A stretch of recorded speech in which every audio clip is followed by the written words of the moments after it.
আসসালামু আলাইকুম। কেমন আছেন সবাই? আশা করি সকলে অনেক ভালো আছেন। তো আপনারা যারা আপনাদের পছন্দের ফটো, ভিডিও অথবা অন্যান্য যেকোনো ফাইল সারা জীবনের জন্য কোনো একটা সেভ জায়গায় রাখতে চান, এই ভিডিওটি মূলত তাদের জন্য। আমরা আসলে আমাদের পছন্দের ফটো, ভিডিও অথবা অন্যান্য গুরুত্বপূর্ণ ফাইলগুলো সারা জীবনের জন্য রেখে দিতে চাই। কিন্তু অনেক সময় কি হয় আমাদের ফোন নষ্ট হয়ে যায় বা মেমোরি কার্ড নষ্ট হয়ে যায়, পেন ড্রাইভ নষ্ট হয়ে যায় অথবা ফোন চুরি হয়ে যাওয়ার কারণে আমরা সেই ফাইলগুলো হারিয়ে ফেলি। তাই আজকে আমি আপনাদেরকে এমন একটি পদ্ধতি দেখিয়ে দিব যেখানে আপনারা সম্পূর্ণ ফ্রিতে 15 জিবি ফাইল রাখতে পারবেন, তাও আবার কোনো প্রকার রিস্ক ছাড়াই। তো চলুন আর কথা না বাড়িয়ে আপনাদেরকে সেই সম্পূর্ণ প্রসেসটি দেখিয়ে দেই। মূল ভিডিওতে যাওয়ার আগে আপনাদের কাছে রিকোয়েস্ট থাকবে, যদি চ্যানেলে নতুন হয়ে থাকেন তাহলে চ্যানেলটি সাবস্ক্রাইব করে পুরো ভিডিওটি দেখবেন। যেকোনো ইম্পোর্টেন্ট ফটো, ভিডিও এবং ফাইল গুগল ড্রাইভে রাখার জন্য আমরা কি করব? প্রথমে চলে যাব আমাদের ফোনের গুগল ড্রাইভে। আপনাদের যাদের ফোনে গুগল ড্রাইভ নাই তারা ডাউনলোড করে নিবেন। এখনকার প্রত্যেকটা ফোনে গুগল ড্রাইভ কিন্তু থাকে। গুগল ড্রাইভে আসার পরে আপনারা কি করবেন? উপরে ডান দিকে যে জিমেইল অপশনটা দেখতে পাচ্ছেন, এই প্রোফাইল আইকন এখানে ক্লিক করবেন। এখানে ক্লিক করার পরে আপনারা আপনাদের সেই জিমেইলটা সিলেক্ট করে নিবেন। যেই জিমেইলটা আপনাদের মনে আছে, জিমেইল এবং জিমেইলের পাসওয়ার্ড ২ টাই আপনাদের মনে আছে। নইলে কিন্তু পরবর্তীতে আপনার ফোন হারিয়ে গেলে বা নষ্ট হয়ে গেলে তখন কিন্তু আপনি ব্যাকআপ করতে পারবেন না। আপনি সেই জিমেইলটা সিলেক্ট করে রাখবেন যাতে ফোন হারিয়ে গেলে বা নষ্ট হয়ে গেলে আপনি অন্য ফোনে আপনার সেই জিমেইলটি লগইন করতে পারেন। তাহলে কিন্তু আবার আপনার সেই ফাইলগুলো আপনি ফেরত পাবেন। তো আমি নতুন একটা জিমেইল সিলেক্ট করে নিচ্ছি। সিলেক্ট করার পরে এখন আমরা এখানে ফাইলে আনবো। তার জন্য আমরা কি করব? নিচে দেখতে পাচ্ছেন নিউ অপশন প্লাস। আমরা এখানে ক্লিক করব। এখানে ক্লিক করার পরে আপনি নিচে দেখতে পাচ্ছেন ফোল্ডার আপলোড।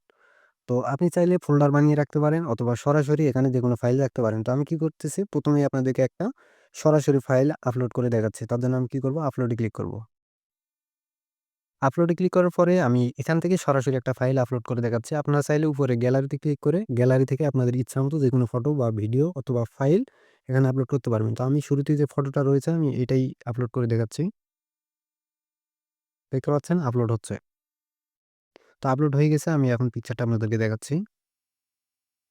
তো দেখতে পাচ্ছেন আমি পিকচারটা আপলোড করলাম। এখন যদি আমার ফোনটা নষ্ট হয়ে যায় বা চুরি হয়ে যায় বা হারিয়েও যায়, আমি আমার এই জিমেইলটা অন্য যেকোনো ফোনে লগইন করলে সেই Google Drive-এ গিয়ে জিমেইলটা লগইন করে আমি এই ফটোগুলো ব্যাক করতে পারবো। তো এখন দেখাই ফাইলের নাম লিখে কিভাবে আপনারা ফাইল আপলোড করবেন।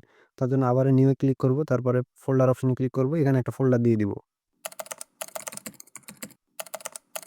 মাই ডকুমেন্ট আমি এটা দিয়ে দিলাম। তারপরে ক্রিয়েট অপশনে ক্লিক করব। দেখতে পাচ্ছেন একটা ফোল্ডার ক্রিয়েট হয়ে গেল। তারপরে আমরা কি করব? ফোল্ডারটাতে ক্লিক করব। ফোল্ডারের ভিতরে আসার পরে আবার আমরা এখানে নিউ অপশনে ক্লিক করব প্লাস। তারপরে আপলোডে ক্লিক করব।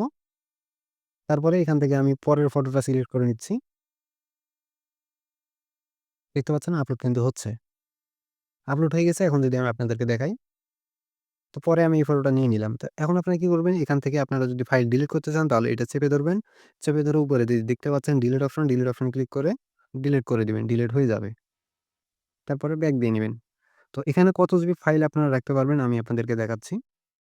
তো নিচে দেখতে পাচ্ছেন 15 জিবি। আপনি চাইলে এখানে সর্বোচ্চ 15 জিবি পর্যন্ত ফাইল রাখতে পারবেন। তো আপনারা যদি আরো বেশি ফাইল বাড়াতে চান তাহলে কি করবেন? গেট মোর স্টোরেজ এখানে ক্লিক করবেন। ক্লিক করার পরে এখানে আপনারা দেখতে পাচ্ছেন যে অনেকগুলো মান্থলি প্যাক রয়েছে। আপনারা চাইলে এই প্যাকগুলো কিনে এখানে ফাইল রাখতে পারেন। তো আমার দরকার নাই, আমি ব্যাক দিচ্ছি।